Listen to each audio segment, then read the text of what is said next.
Hello YouTube and welcome to another Virtual Worlds tutorial. In this mini-series we're going to be taking a look at Unreal Tournament 4 and how to build your basic first map. First thing you're going to want to do when you've loaded up the editor is come to File and New Level. You can choose the default one, which comes with a skybox and a player start and a basic mesh as a floor, but for demonstration purposes so we can teach you it from ground up, we're going to select empty level. As you can see, it's completely dark because we're in the perspective view. If you click perspective, or for graphic views, you've got top, bottom, left, right, front and back. And then across you've got lit, which will show the dynamic lights when you've got them activated. Unlit will be showing when everything's unlit and it's not showing, it's not rendering the dynamic lights. You've got wireframe, detail lighting, lighting only and reflections. It's worth noting, when you hold down the left mouse button, you pivot on the spot left and right, and when you move backwards and forwards with the mouse with the left button down, you move in and out of the scene. Right mouse button pivots on the spot, both mouse buttons together goes up and down, and the scroll wheel acts like the first mouse button when you move forward and backwards with the mouse. It zooms in and zooms out. Up here you have your modes, you have your paint, you have your landscape, with your foliage, and you have your geometry editing. To save your map you come to File, Save Current, give it a name, we'll just call it New Map, the default title. As you've noticed, the viewport in the middle is where all the action takes place. In perspective we'll be able to see our 3D world take shape. But for more significant and detailed editing, we'd want to switch to the top view or the bottom view or left or the right in order for graphic. Down the bottom is your content browser. You can choose between meshes, textures, weapon bases and characters to get a perception of scale.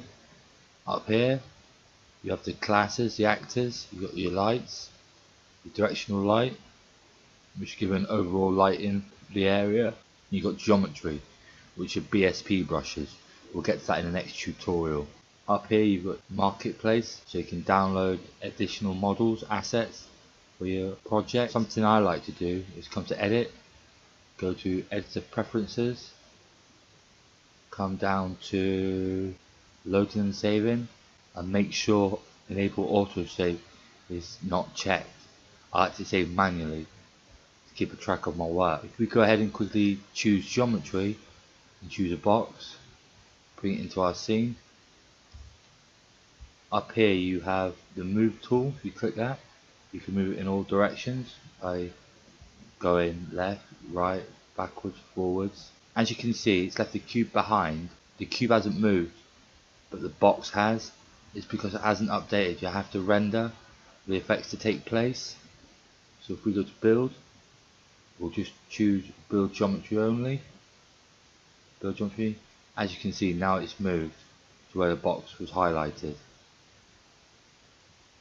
If we choose rotate, we can rotate it freely. If we come over to here, turn our rotation snapping on, we set it to 45 degrees. Now when we rotate, it will rotate on the axis you have it on by 45 degrees with each turn. And off. Then you have snap to grid. When that's on, you check its value. The lower the value, the more control you have over the snapping. We'll set it to 10.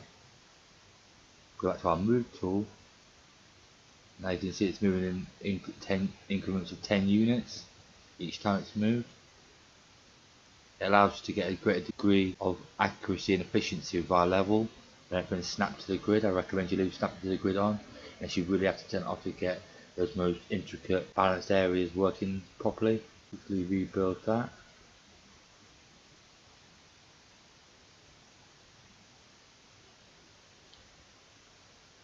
As you can see over here, this is set to 10 at the moment. If we go ahead and set it to say 1 and make sure it's turned on, which is this one here, it enables and disables snapping objects to scale grid. So now with that on, we can click on this object here, this tool, which is scale objects. And if we use this axis, it will scale up by 1 each time. If we move it out here, go back to build, geometry. As you can see, it's changed. Another thing you can do is come to brush settings on your right panel here on your world outliner.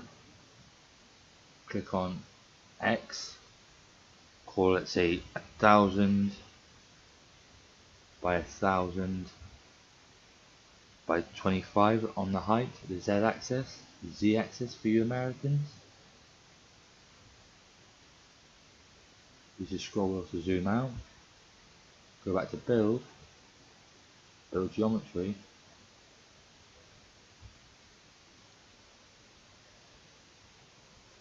or you can move these sliders down here to get what you want. That's it for this basic tutorial YouTube.